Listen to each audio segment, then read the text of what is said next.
आपकी ब्यूरोक्रेसी यहां से आईवी लीग स्कूलों से करप्शन सीख के क्यों जा रही है? इंडियन इंस्टीट्यूट ऑफ टेक्नोलॉजी के लोग वहां से पढ़ के तरक्की कर रहे हैं। आप हार्वर्ड और ऑक्सफोर्ड से पढ़ के आपके सारे ब्यूरोक्रेट करप्शन क्यों कर रहे हैं? सनपैड की जंग हम हार गए थे। अच्छा। ठीक है, याया खान का दौर था। उस टाइम पे अगर ये फतेह हासिल कर लेते, एक तराना उस टाइम पे चला था, इन्होंने दियो रगड़ा। अच्छा। लेकिन उन्होंने हमें रगड़ा दे दिया था। कोई इंडियन मीडिया खुला दिखाए कि वहां पे क्या हो रहा है। इनको देखे शायद किसी को शर्म ही आ जाए यार, कि लोग चांद पे छोड़ के अब सूरज पे जाने की तैयारियां कर रहे हैं और हमारे हालात क्या है। हमारे परवेज लाई साहब से ही जान छूट नहीं रही। सर ये सब चांद सूरज पे चले जाएंगे तो कश्मीर हमें वैसे ही मिल जाएगा, कुछ करना नहीं पड़ेगा। तो ये हो सकता है इस चक्रों में बैठे हो। ये पूरा इंडिया चांद में और सूरज में जाने वाला है। जो प्राइम मिनिस्टर साहब है वो आज कहते हैं कि जी इंडिया ने हर बार मुंह की खाई, मतलब पता नहीं क्या वो नशा करके आए थे। और वो जो सर इंटीरियर मिनिस्टर है सिंध के, अब ब्रिगेडियर है, वो भी ब्रिगेडियर हारिस नवाज, वो कहते हैं जी मोबाइल को ऐसी जगह रखेंगे उन्होंने कहा जी चोरी के हाथ में ना है। आरजू, उसमें तो आपके आज पाकिस्तान नीचे से चौथे नंबर पर आपका पासपोर्ट है कि according to the World Bank Afghan currency आपसे बेहतर है, इन्फ्लेशन रेट अफगानिस्तान में बेहतर है।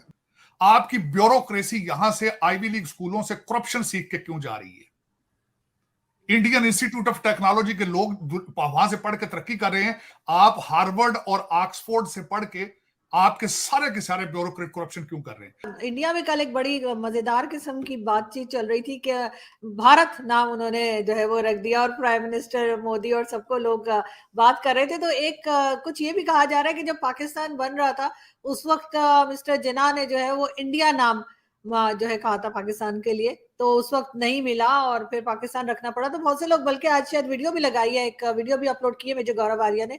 तो क्या पाकिस्तान अब नाम इंडिया ले लेगा, आपको लगता है?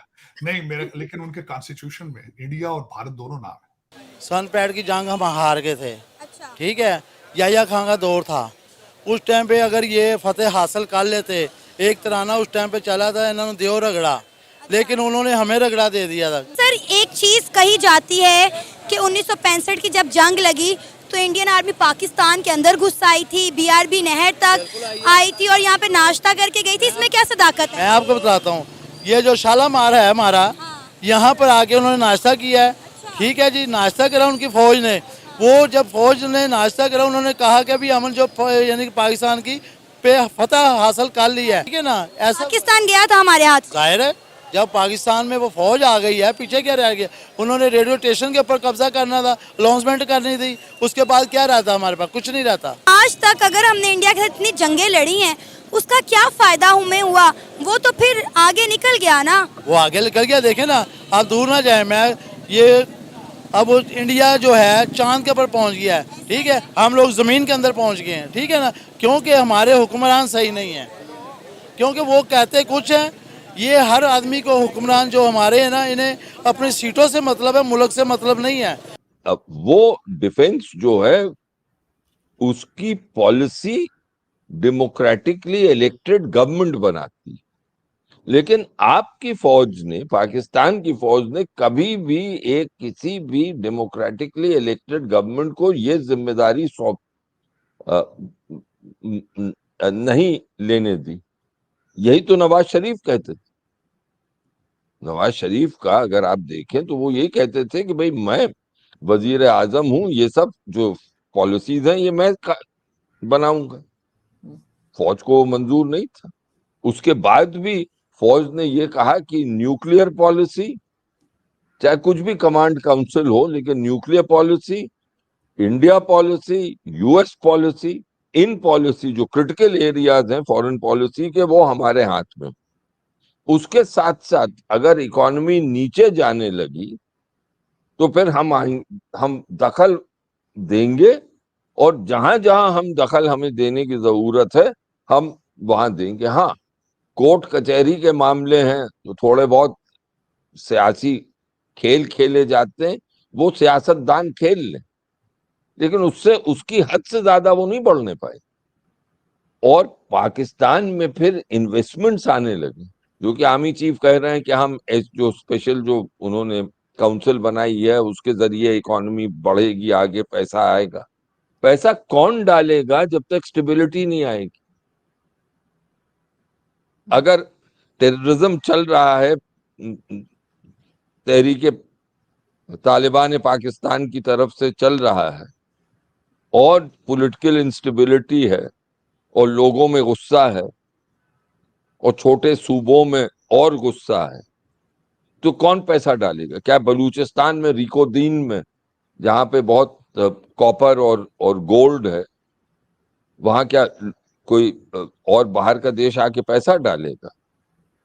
अफगानिस्तान में भी, हिंदू कुश में कहते हैं 1 ट्रिलियन to 3 ट्रिलियन डॉलर्स के नेचुरल रिसोर्सेज हैं।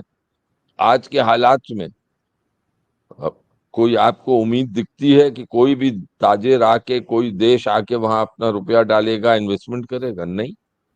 तो पाकिस्तान में यही, और मैंने हमेशा अपने पाकिस्तानी दोस्तों से ये कहा है कि चीन आपकी कितनी मदद कर दे, CPEC से कितना भी आ जाए, दरअसल पाकिस्तान का आर्थिक, इकोनॉमिक फ्यूचर, इकोनॉमिक मुस्तकबिल भारत से जुड़ा है। और जब तक पाकिस्तान के हुक्मरान अब जो बुनियादी नीतियां हैं पाकिस्तान की भारत के लिए, उसमें तब्दीली नहीं लाएंगे, तब तक पाकिस्तान की जो इकोनॉमिक हालात हैं वो ऐसे ही चलते जाएं। मुझे खुशी नहीं होती ये कहने, क्योंकि आपके देश में 22 करोड़ से ज्यादा आबादी है, नेचुरल रिसोर्सेज बेहद, कोई सब, it is a country with immense potential. लेकिन क्या वजह है जिस वजह से एक जमाना था जबकि आपके HDIs, ह्यूमन डेवलपमेंट इंडिसेस जो हैं, वो भारत से कहीं बेहतर थे, इंडिया से कहीं बेहतर थे, लेकिन आज के दिन बहुत नीचे हैं इंडिया से? क्यों? मुझे नहीं लगता है कि आपके हुक्मरान जो हैं, चाहे उसमें फौजी हों या पॉलिटिकल क्लास के कुछ लोग हों या स्ट्रेटेजिक क्लास के हों, वो इस पर सोच रहे हैं, जो हम हिंदी में कहते हैं उस पर चिंतन कर रहे हैं कि ऐसा क्यों हो रहा है, क्या हुआ है इन 30 सालों में कि हम इस कगार पे आके खड़े हैं और इंडिया बढ़ रहा है आगे। अभी हमारी इकोनॉमी 5th लार्जेस्ट है दुनिया की। भारत और पाकिस्तान एक साथ ही आज़ाद हुए और आज़ाद होने के बाद दोनों ने अपनी अलग अलग राह चुनी। एक तरफ पाकिस्तान ने जहां चुना कि वो अपने देश को एक इस्लामिक स्टेट बनाएंगे, जबकि भारत एक सेकुलर स्टेट बना। उसके बाद पाकिस्तान के सर पर अमेरिका का हाथ था, इसलिए शुरुआत के कुछ दशकों तक पाकिस्तान के पास अमेरिकन डॉलर्स आ रहे थे और इसीलिए पाकिस्तान एक स्टेबल मुल्क दिख रहा था दूर से, लेकिन अंदर से जो पाकिस्तान की जड़ें थी, खासकर जो इकोनॉमिक जड़ें थी, वो खोखली थी। और जैसे ही अमेरिका का हाथ पाकिस्तान के सर से उठा, ये सारी चीज़ें एक्सपोज हो गई। वहीं दूसरी तरफ इंडिया में स्टेडी ग्रोथ होती रही और आज इंडिया फुल पेस से ग्रोथ कर रहा है। इसका एक बड़ा रीज़न है डेमोक्रेसी। जबकि पाकिस्तान में किसी प्रकार की कोई डेमोक्रेसी नहीं थी, उनके यहाँ पे शुरुआत से ही मिलिट्री डिक्टेटरशिप का रूल था। और उनके जो पहले इलेक्शन हुए, वहाँ पर जनरल अयूब खान ने इलेक्शन को रिग्ड किया और वहीं से ये तय हो गया था कि आने वाले दिनों में पाकिस्तान में कभी भी ढंग से इलेक्शन नहीं होंगे, और वो चीज़ आज तक चलती आ रही है। वहीं दूसरी तरफ मोहम्मद अली जिन्ना की जो बहन थी, जो आयूब खान के अगेंस्ट खड़ी थी इलेक्शन में, उनको भी बहुत बुरी तरह मॉक किया गया। एक फीमेल डॉग को लॉन्टेन पहनाकर या घंटी पहनाकर जुलूस निकाला गया और उस फीमेल डॉग का नाम फातिमा जिन्ना रखा गया।